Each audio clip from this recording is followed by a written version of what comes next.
First of all, big reason why I'm in this business. And I have gone through the challenges of building $1 million company. There's a lot of challenges in getting that. There are a lot of different levels you have to get to and changes that you have to make, like your personality even. I mean, like if you want to change your personal reality, you have to change your personality. Hey, I'm Joe Fier, and welcome to the Hustle and Flow Chart podcast. This is where we talk all about building businesses so they give you the freedom and fuel for your life. I'm not here to help you build $1 billion business, but I am here to help you create a business with systems that work for you so you can make more money than you need just by working part-time. You know, I was a chronic hustle mode kind of guy, and I want to share my experiences and mentors I've met along the way to help you reframe things to be the most effective as an entrepreneur. I wish I had this guidance and insight when I was younger, so that's what I'm doing here for you. Please share and enjoy.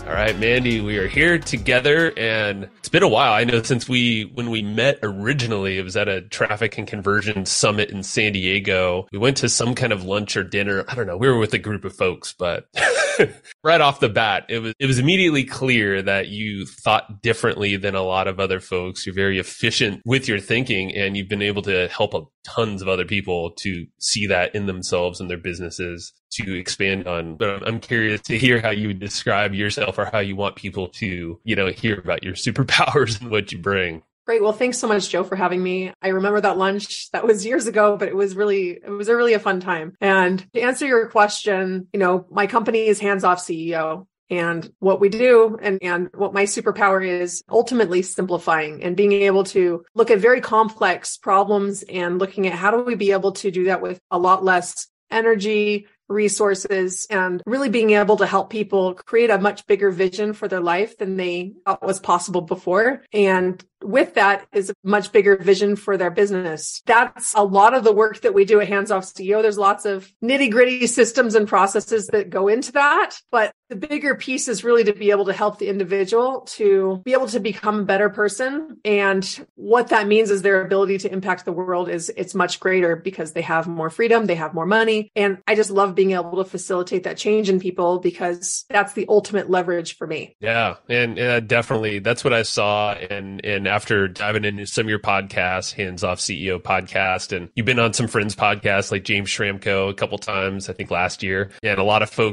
his listeners are also here too. So it's just really cool. It's almost like collapsing time, allowing for business owners to be fully them, even though like a lot of business owners, I think, I know they wear all hats a lot of the cases, a lot of times. I'm sure a lot of the folks that come to you as well. And I was looking at your process and kind of how you take those talents from folks and probably you open their eyes in a lot of ways. But then you have all these other systems and other people that can really replicate a lot of those efforts, probably in a more systemized, better way. So the business owner themselves can be more of them, which, probably frees up a ton of time. I'm sure it makes them a lot more money, but I'm sure there's some resistance to that as well. Well, it's a big transition. As you're continuing to grow your business, there are transitions and plateaus that happen. And on one side of that, there are the systems. There's the how-to, and it's, this is how you actually delegate this. This is how you be able to create this kind of offer that you're going to be able to charge for a higher price point. There's specific systems and processes. And that's what most people focus on. But what actually holds you back from being able to implement any of that is the mindset piece.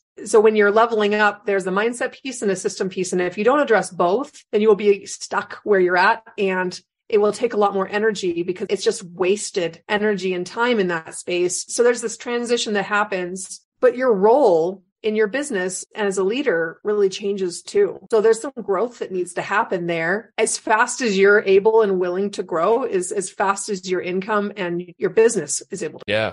So on the mindset piece, it's better to start with your story just to kind of understand who you are behind the machine and behind all this. And then I'm curious to dive into how that looks on the mindset side as that being kind of the switch and diving in what you've seen, like how that looks like for other folks too. But let's talk about you. Like, was there actually a switch at one point that made this all kind of click for you? Yeah, definitely. I think I was sharing with you earlier about how the creation of Hands Off CEO was a big mistake. I didn't mean to start a consulting company. I had an agency before this where I was doing branding and web design, and I was in this transition at one of those growth stages. And I basically had blown up my personal life. It was really a stressful time where my company was the peak of success that it had been.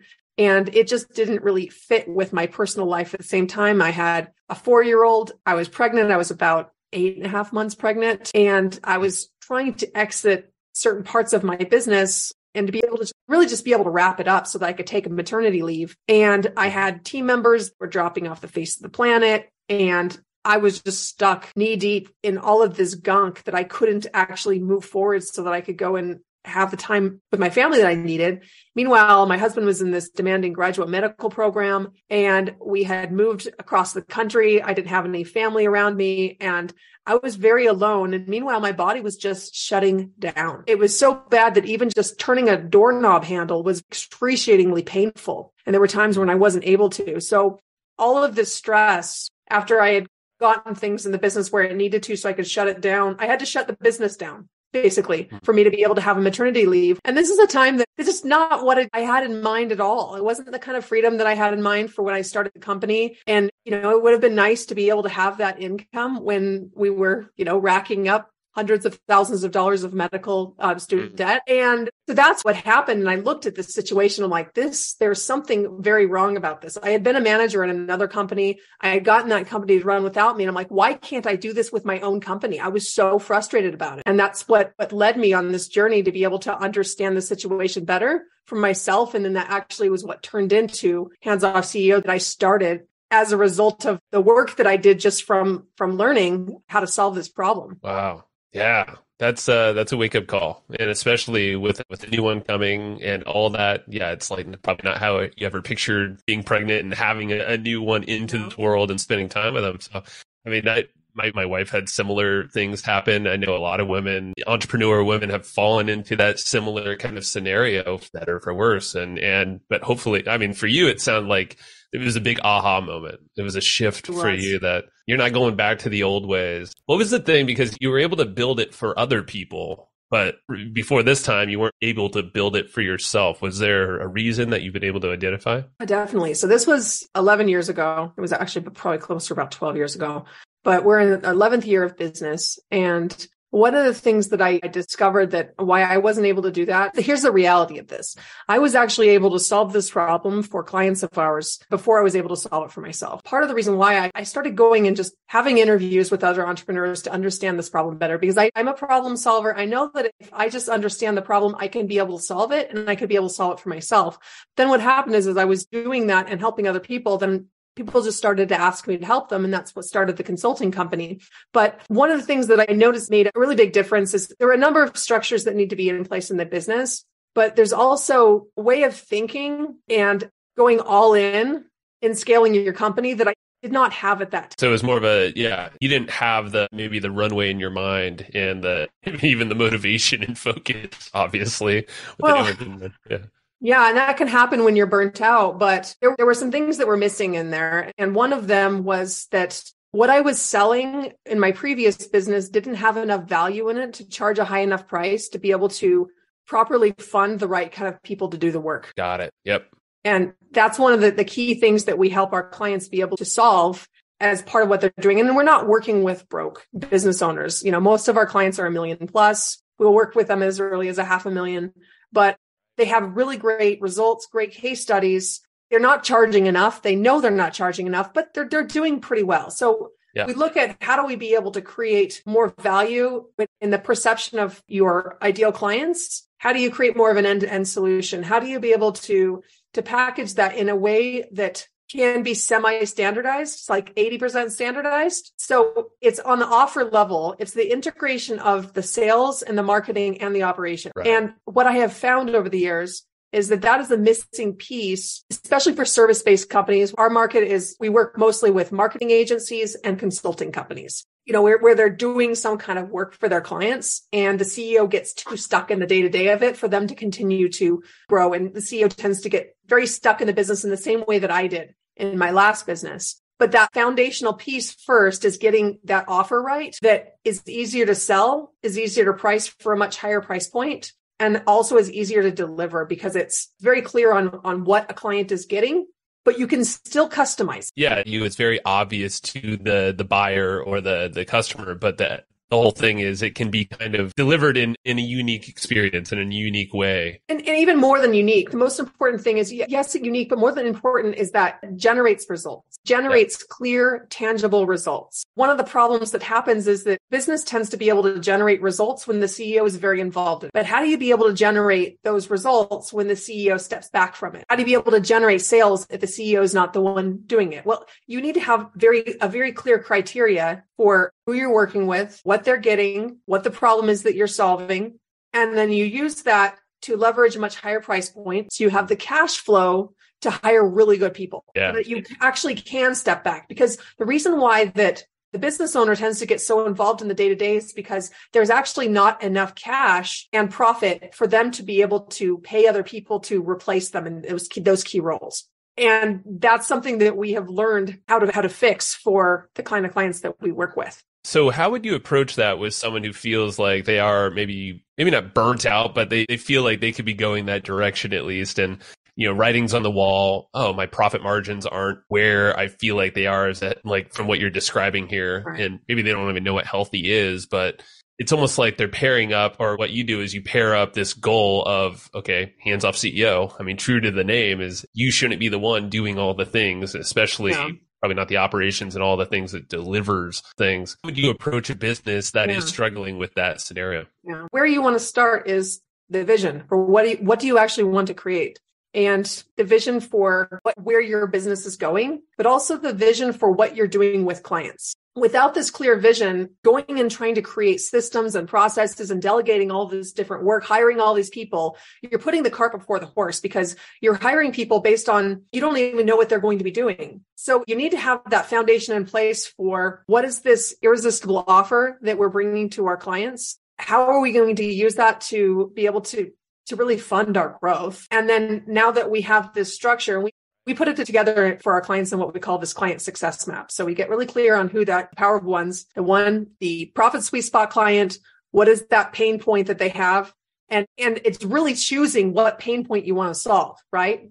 Yeah. What is that problem that you actually want to do? I mean, I could go and change somebody's oil if I wanted to. I could mow someone's lawn if I wanted to. Those are problems I could solve, but I'm not going to get paid very much for those problems. And I'm not going to enjoy it either. I don't want to mow anybody's lawn. I haven't done that for, probably 15 years. But what I'm saying is that we want to choose where our skills can align with the highest monetizable ability in the market, and also where our passion. When we're clear on that, when we're clear on what's that problem we're solving, then we can get really clear on what's this outcome. And if this is not about just taking what you have and repackaging it. It's not about that. It's about expanding your vision of what's possible. Who is the soulmate client that we could deliver even better results for? And a lot of times that client that you want to work with might be out of your reach at the moment, or maybe you have a couple of those clients, but how do we generate more of those clients? How do we be able to attract those type of clients? Well, what those kind of clients want is they want tangible results. And when you can offer them that, they're willing to pay significantly more.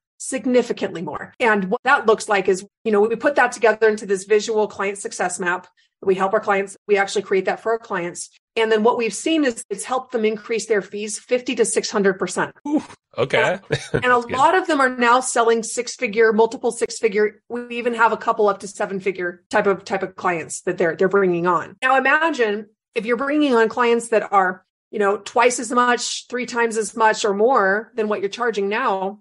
How many clients do you need to hit your profit goals? Significantly less. That changes the kind of processes that you build. That changes the kind of people that you have. You're looking at this and say, well, you know what? We actually only need 2 more clients to be able to hit that level. And now when you're looking at that, you're saying, well, what is that going to take well, you know what, we can say no to these other clients here that are just going to eat up our bandwidth so that we can support these other type of. And this is the key way of thinking that I see a very big difference between, our clients who've gone through this process. They make decisions aligned with their vision, even if it's a little bit scary when they're doing it, but they've rewired the way of thinking versus other CEOs who I talk to who are like, well, I don't have the cash in the bank. I can't do this because of this. I'm afraid of because of this, the market, all of these external things. And they become a victim of their small-minded thinking. That's right. Yeah. So back to mindset, I guess, right? It's right. To get clear on our own vision. What are the motives behind what we're doing here? And why am I talking with Mandi right now? And amazing structures and everything. It's to identify the growth potential within the things we have. And I'm curious, like, if someone doesn't feel like they have these offers established yet, or maybe they don't even do consulting, maybe they're selling a digital product, as a however way, but they're not actually consulting. I feel like there's an opportunity for everyone to at least do a bit of that within the circle that they already have, or even just within the network, and offer whatever this service or this deliverable they can give with tangible results. Would you recommend someone to kind of approach consulting in a way so they can create these margins to then build a better system around their entire business? So are you asking, would you do in these other type of business models to be able to apply these same kind of strategies? Is that what you're asking? I think that's a good way to put it. Yeah. First of all, big reason why I'm in this business, and I have gone through the challenges of building $1 million company. There's a lot of challenges in getting that. There are a lot of different levels you have to get to and changes that you have to make, like your personality even. I mean, like if you want to change your personal reality, you have to change your personality. And there are changes that you have to make. I'm in this to really make an impact. So I'm not interested in selling products that are going to have a 95% washout rate that aren't being used. So I'm going to look at that product and I'm going to say, well, how can we make this more usable? How can we make this so that they can actually generate results from this? Is there a service offering that we can add to this that's going to actually increase the price point dramatically, and that will actually increase the results and increase the impact that we're making with what we're doing? There's a lot of product companies out there that are not interested in doing this. And I understand why. It feels like it's not very scalable. And for some of those companies, they just want to turn and burn.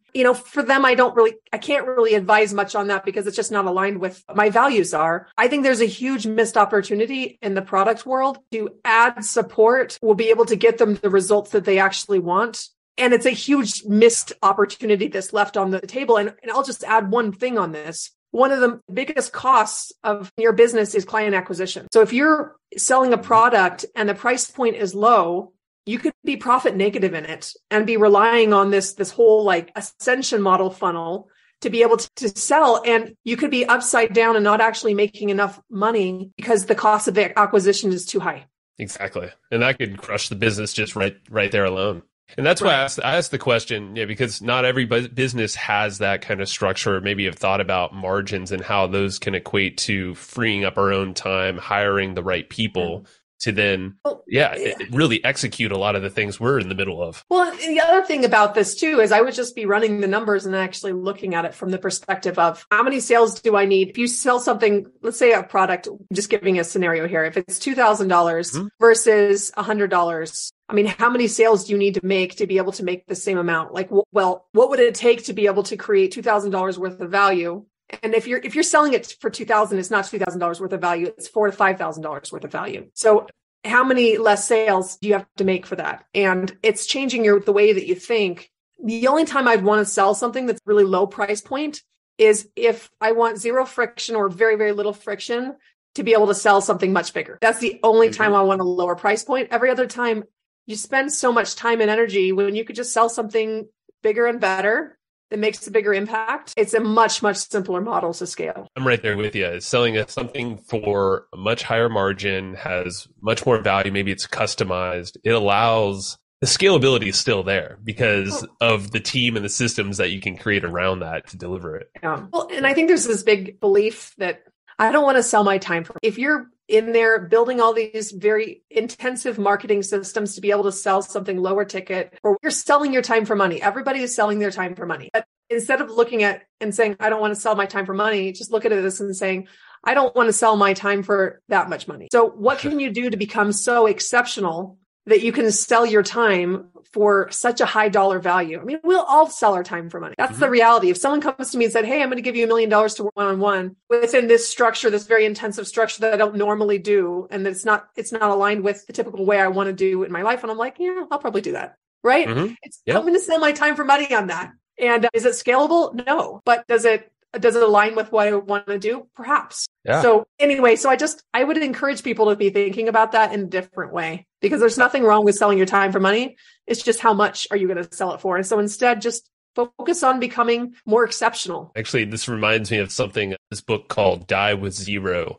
And essentially it's maximizing your life and all the experiences, but, and using your money in a way to do that. And so you're not just accumulating for the rest of your life and not actually living during your life. And there was I highly recommend the book. And there was something he says about a personal interest rate and how we can choose things that we commit to, kind of like what you're describing here, is like, oh, that makes sense. All my time for money. Maybe that thing is just better later on, so, and have a higher interest rate. Like if I put that off, there's all these different trade-offs. And I think that goes into the types of businesses you can build. And really, like, going back to this podcast, that was why I wanted to start talking about this. Hey, us as entrepreneurs sometimes go in go mode and we want to keep building, and we feel like we are the ones to do that. We're the executors. We're the best at all these other things. Tell ourselves we're the fixers, which all that is probably true. But at the same time, with the right approach, and if we're actually focusing on the right things to achieve these things in our mind, this enough, whatever that is, it can be restructured. And what you're saying here, there's a lot of things that might not even be focusing on the right things to find that enough for ourselves. I know you sent me some thoughts on this prior to as well. I'll just read the first one, just maybe to jog your mind, and I'm curious to get your thoughts on it. But focusing on deliverables, not the results. That was one of them there. And obviously working with clients, that can make all the difference right there. Right. Well, I know this is one of the big themes here for you is like being enough, not enough. And when you focus on these key leverage points in your business and in your life, really, it allows you to be able to accomplish a lot more with less. And one of them, and I've talked about some of the specifics around this, but selling the right offer, it all comes down to this bigger picture concept around selling outcomes versus deliverables. And it's going to be increasingly difficult in the market to actually be selling profitable work based on deliverables with increases in technology and AI. And it's just going to be, deliverables now are becoming more commoditized than ever before. They became very commoditized with offshoring,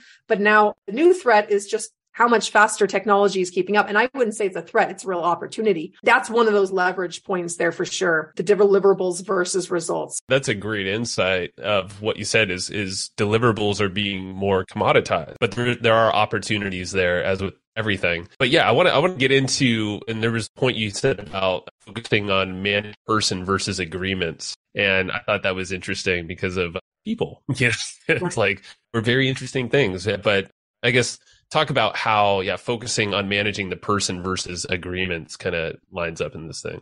Yeah, definitely. A lot of people spend a great deal of time and energy trying to manage people. And with the expectations like, well, my job is to manage these people. Well, yes and no, because as humans, we're not really manageable. Like we can't really manage people, but what we can do is we can manage agreements between people. The reality is that we all have agreements between two people. Joe, you and I, we had some agreements that were set before coming on to this podcast interview about, what we're going to talk about, how long it was going to be, those type of things. And then we also got on this call and then started clarifying some of those agreements to make it even better, right? But without having that agreement in place, there's nothing to manage to. So all you have is just basically unmet expectations on both sides. So to be able to get better results from the people on your team, getting very clear about what that agreement is, setting the success criteria, and then using that as a way to gauge success. And when you have people in your life that are not living up to those agreements, then you can point to the agreement. We got our daughter an iPhone recently, and for Christmas, we put together this contract and we made it kind of funny. We all signed it. Me, my husband, and my daughter signed this agreement. And, when she is going out of alignment with the agreement, instead of talking about her bad behavior, which is a very easy thing to do with a teenager, we can just talk about, all right, did you agree to this? Yes or no? Well, yes, but no, stop. you agree to this, that means that you're not having your phone today. Being able to manage the agreements like that in your life, what it does is it dramatically reduces the amount of energy that you have to expend in each situation. And it's fair. It's fair. It takes a little bit more intention up front, but when you run your life in that way, and you run your business in that way, you can be able to accomplish a lot more with less time and energy. Yeah. And expectations that can make everything or ruin a lot of things. And yeah, with an agreement there, it's a mutual thing, binding agreement, of course. And yeah, it is work up front. And some people there's folks in even business that have run things successfully, but when there's people like other people working and collaborating, it could be some resistance shows up. So agreements between business partners, between any affiliate partners, these are all very important to lay out the expectations, obviously with clients, what are the boundaries, and actually agreeing with yourself that you're going to hold your boundary. It's very easy to maybe pleasing a client just to not lose them per se. Yeah. I'm sure the boundaries thing is. And that's a great example of that too. It's be able to set the agreements with your clients. You have to also clear on what do you want? What do you want to create? And that clarity. And I think this is a challenge that a lot of leaders have, is that they know what they don't want, or they just kind of muddle through, but they don't actually stop and are very conscious about what they want.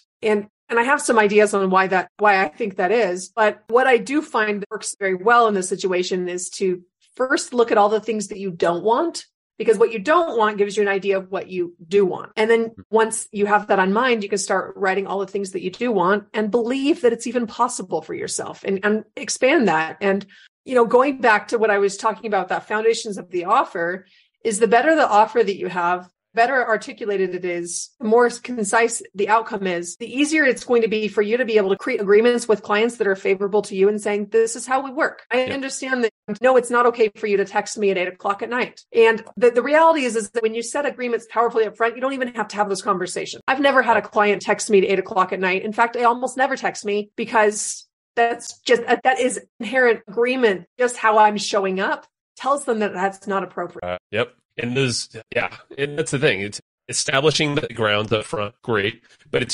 shouldn't be something that we have to constantly think about, because we have chosen each other, in this, and so being a consultant and the person that's delivering the goods there. But I mean, at the end of the day, it's a relationship that we should have, that it should flow. If this thing has worked out, we've done all of our work, the agreement's up front, boundaries are known on both sides. I'm curious of more of these thoughts on figuring out what is it that these leaders want, that we want. And it is difficult, because it's probably easier to focus on the negatives. That's what we're kind of, our brains go to, it seems like. And when we put them on paper, they become a little bit more real. And I'm sure, it is. And I've done this kind of exercise. It's flip those to the positive. So I would first start with, what do you not want? Right? And what do you want? And then the next thing I would look at is, what are all the reasons why I can't have that? So that's where all the resistance comes up, right? And then once you have the resistance, then you can go and rewire that mindset. You can choose to say, well, okay, that's a thought that's coming up for me right now. I could create a new thought though. One of the biggest mistakes that we make as humans is we actually believe that our thoughts are real. And you can look at that from people in your life too, who you can see are creating misery for themselves through their thoughts. I mean, just think about somebody in your life. Everybody who's listening can think of someone in their life who their thoughts, they believe, and keeps themselves in a trap where they're no longer self-imposed prison, where they're not able to create the outcome that they want, because what's going on is that the thoughts that they have are creating a certain feeling that they have, and that feeling is creating the results. So for example, I'll just give you an example, someone who is maybe having a hard time finding a job. The thoughts might be that, I'm bad at interviewing. It might even be, I'm worthless. Like, nobody wants to hire me. It could be, I'm just using this example because everyone knows someone in their life who has this kind of challenge, right? So what actions are you going to take the lines with that? Well, you're probably not going to be that assertive in the interview, because you're going to be feeling depressed about it, feeling like you're not worthy. All of these feelings that are creating the outcome of the very thing that your thoughts are directing. So that's the same thing that goes with thinking about in your business. A really common one is, I don't have enough time to scale my company. I don't have enough time to do this. I don't have enough money to do this. Those are, time and money are like the most common. Whenever you hear the objection in your mind, I don't have the time, I don't have money to do it, it's resistance. Okay. That's just what it is. Just call it out. Just call it out. And when that shows up, then you can just look at that, get curious. If you're saying, I don't have time to scale my company, look at that and say, instead, I have plenty of time to scale my company. When I focus on the right things, I have plenty of time to focus on the right things. I'm just kind of coming up with some of these things as we go. And I wasn't planning on talking about the subject, but rewire those thoughts, choose new thoughts. When I'm thinking about, I have plenty of time for the things that are my priority, that makes me feel like, oh yeah. And then I go and take those actions as opposed to doing nothing because I feel like I don't have the time to do it. There you go. And that's why I love this little diversion here, because this is it's practical. It's something that we can implement in all sorts of different things, not only here, but you're right. It lets us off the hook in a lot of ways. Right. But this is what comes down to really being responsible for the thoughts that you're thinking, because they create your reality. So our graduates who are still in our scale to freedom world, and in our boardroom, we have our highest level where we're just kind of this level, we're just in a smaller group and just, masterminding, learning from each other. It's way beyond that. But one of the things that I've seen is that, they've added multiple millions of dollars of growth. And, one of them is on track to get close to an 8-figure company. And what he shared was the biggest thing that's made the difference for him in getting there is mindset. He shared that with the rest of our tribe. We had this call. I was really interested to hear that. I knew that's what it was, but I was surprised to hear him say that because, I started working with him probably about somewhere between 6 and 8 years ago. I don't remember exactly. It's been a few years. And, he was just a little bit below $1 million.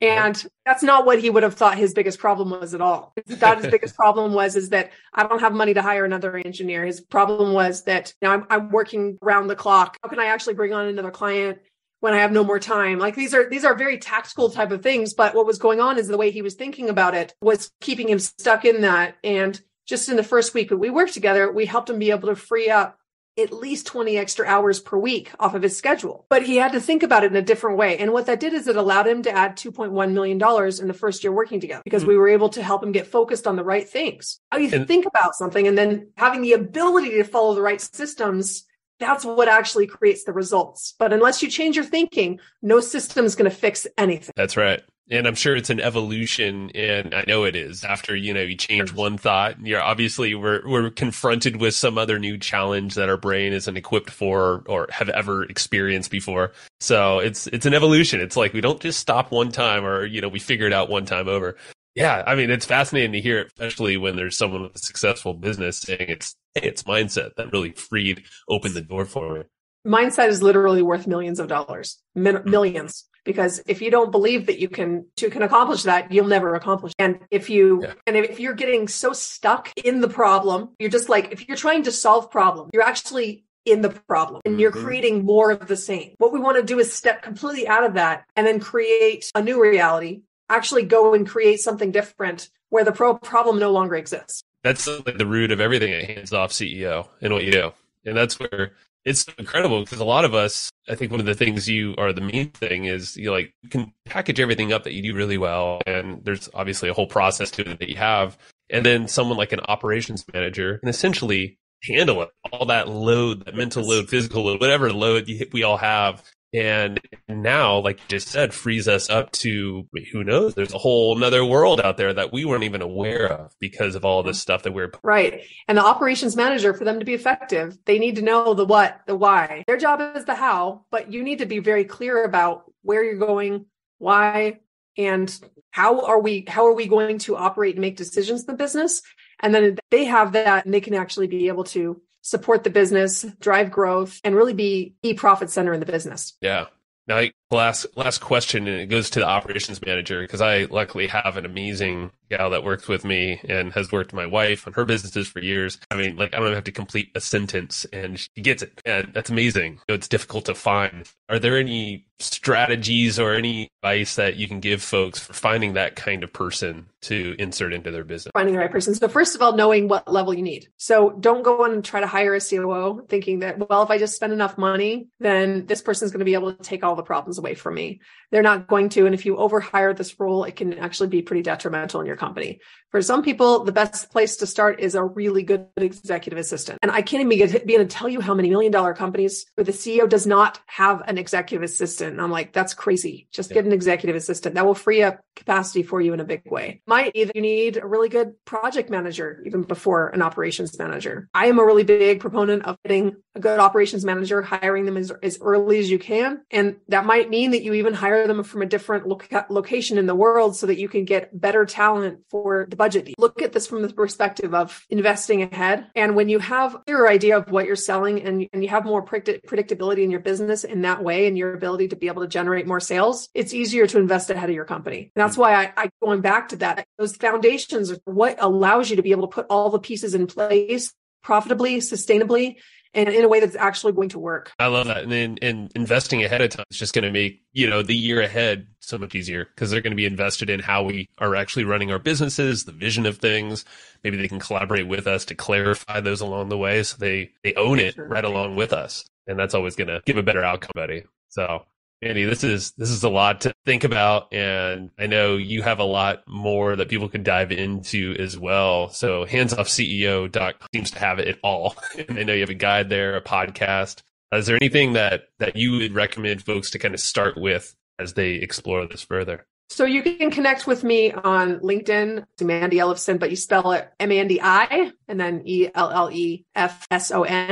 So you can find me on LinkedIn, or we have our Hands Off CEO podcast. You can just find that.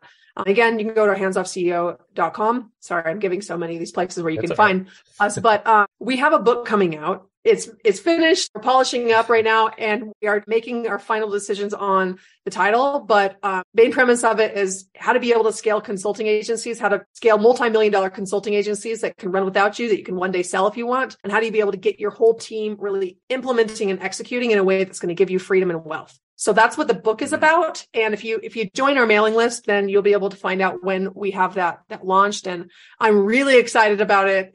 I don't mean to toot my own horn, but it is a really good book. I've spent 5 years putting it together, and it's a little bit uncomfortable, the amount of stuff that I've actually decided to put in there for almost free. I mean, a book is almost free, right? It's like, yeah. Oh yeah. Not very much, right? So yeah, I just don't even get the book. If the topic that we're talking about today interests you, I think you're going to love the book. Sorry, shameless plug. Don't be shameless about it. Actually be shameless. Yeah, no, go to the website, handsoffceo.com, grab the book. I'm excited to read it, Mandi. Thanks for putting so much effort into it, sharing it. That's difficult. I have a lot of ideas and things, and I've jotted so many notes, and I'm like, the book thing daunting to put out there. But, appreciate your time, Mandi. Excited to learn more. The pleasure's mine. Thanks so much for having me, Joe. All right. That's what I got for you today. And remember, it's not all about living to work. It's all about working to live, if you need to do the work. But, work can be fun, and it should be fueling for your life. So if you enjoyed what you just heard, if you got some nuggets of wisdom that you want to share, or you're just noodling on right now, please go tell others. The way that people find this show and how you can help others get their aha moments is through word of mouth. So if it is telling your friend, telling your family, sending an email to your list, writing a review, or whatever it might be, everything helps. So thank you so much for listening to the Hustle and Flowchart podcast, and I will see you next time.